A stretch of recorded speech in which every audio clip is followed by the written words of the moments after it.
अस्सलामुअलैकुम dear students, welcome back. आज हम एक बहुत ही इंपॉर्टेंट टॉपिक डिस्कस करने जा रहे हैं जो कि है लीनियर ऑपरेटर के रिलेटेड। फर्स्ट ऑफ ऑल हम डेफिनेशन को अंडरस्टैंड करेंगे, इसके बाद हम लेमा प्रूफ करना स्टार्ट करेंगे। फर्स्ट ऑफ ऑल हम डेफिनेशन को अंडरस्टैंड करेंगे लीनियर ऑपरेटर की, इसके बाद हम मूव करेंगे लेमा पे कि लेमा को कैसे प्रूफ करना है।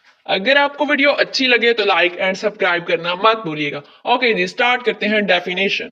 If Vf is a vector space over the field F, linear operator on V is a linear transformation from V into V. कि अगर V एक वेक्टर स्पेस हो फील्ड F में तो एक लीनियर ऑपरेटर ऑन V क्या होता है? वो एक लीनियर ट्रांसफॉर्मेशन होती है V से V के अंदर, यानी कि जो ही इनपुट दी जा रही है वही आउटपुट मिल रही है। इन ऑल स्टेप्स का जो शॉर्टकट है वो है, अगर हमारे पास दो लीनियर ऑपरेटर्स T1 और T2 हो और दोनों का डोमेन और codomain same vector space V से हो तो उनका जो कंपोजिशन होगा यानी T2 कंपोजिशन T1 भी एक लीनियर ऑपरेटर ही बनेगा। इसमें इंपॉर्टेंट पॉइंट ये है कि T1 और T2 टू ऑपरेटर्स हैं, तो जो T1 T2 है वो नॉट इक्वल टू होगा T2 T1 के। ये जनरल है, मतलब कंपोजिशन जो है वो नॉन कम्यूटेटिव होती है। एंड अगर टी एक लीनियर ऑपरेटर हो तो टी स्केयर जो है उसको हम लिख सकते हैं equal to T composition T, and T N equal होगा T composition T up to so on, यानी कि टी एन टाइम है। By definition T not equal होता है आइडेंटिटी के, आइडेंटिटी ऑपरेटर, अगर टी जो है वो नॉट इक्वल टू जीरो हो। ओके जी, ये हमारे कॉन्सेप्ट्स क्लियर हो गए। अब हम मूव करते हैं अपने लेमा नंबर 8 पर। Given statement is that let Vf be a vector space over the field F. Let T, T1, T2 be linear operators on Vf. Let C be any element of C. And we have to prove that identity operator T is equal to T identity operator equal to T होगा। ये हमने prove करना है, ये है हमारा A part. सो ये prove करने के लिए हमें पहले पता होना चाहिए कि आइडेंटिटी ऑपरेटर क्या होता है। आइडेंटिटी ऑपरेटर ये होता है कि वो जिस वेक्टर पे अप्लाई होता है उसको चेंज नहीं करता, यानी कि फॉर एग्जांपल V पे जो है आइडेंटिटी ऑपरेटर को अप्लाई किया है, V एक वेक्टर है तो वो इक्वल आएगा V के ही, यानी उसमें कोई चेंज नहीं आएगा। सो इसको प्रूव करने के लिए हम लेफ्ट साइड लेते हैं, आइडेंटिटी ऑपरेटर ऑफ T हमने लिया और इसको हमने V से एक वेक्टर से मल्टीप्लाई किया is equal to.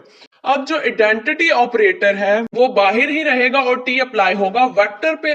T of we पे आइडेंटिटी ऑपरेटर को अप्लाई करते हैं, जब इसको हमने अप्लाई किया तो वो सेम ही रहेगा, उसमें चेंज नहीं आएगा, टी ऑफ वी आ गया। अब बोथ साइड से हम वी को कट कर देते हैं, तो जो आइडेंटिटी ऑपरेटर ऑफ टी है वो इक्वल किसके आ रहा है, टी के। एक बात प्रूफ हो गई।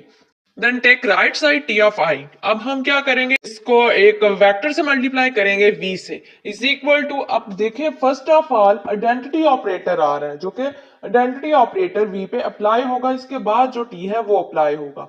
सो जब हमने आइडेंटिटी ऑपरेटर को v पे अप्लाई किया तो जाहिर सी बात है आइडेंटिटी ऑपरेटर वेक्टर को सेम ही रखता है, तो वो आ गया v ही, T of v। And T of V बहुत साइड्स पे हम अब जो v है उसको कट कर देते हैं, तो टी ऑफ आई किसके इक्वल आ रहा है, t के। तो हमें लेफ्ट साइड लेने से भी और राइट साइड लेने से भी क्या मिला, t ही मिला। तो इट्स मीन कि ये प्रूफ हो गया कि आई ऑफ टी इक्वल है टी ऑफ आई के and T of I equal है t के।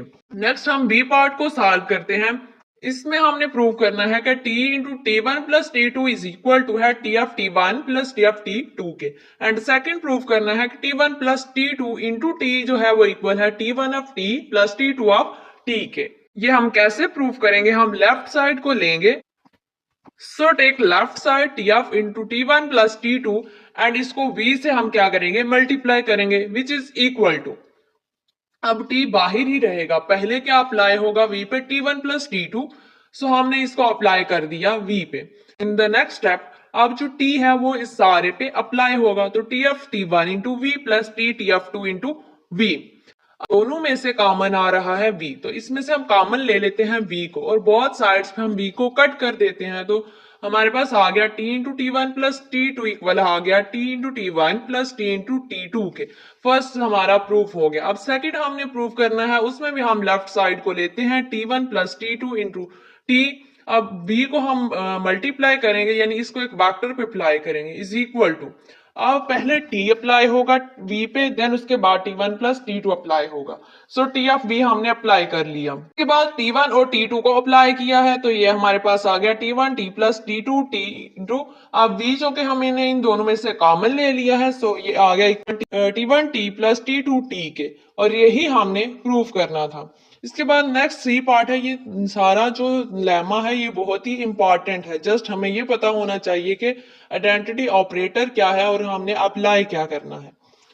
सी पार्ट में हमने प्रूव करना है कि सी इंटू टी T1 इक्वल है सी टी इंटू T1 के, and which is equal to T into C of T1।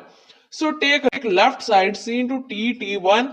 अब इसको वेक्टर पे अप्लाई करते हैं V पे, इज इक्वल टू, अब C तो बाहर ही रहेगा, just first of all apply होगा T1 V पे।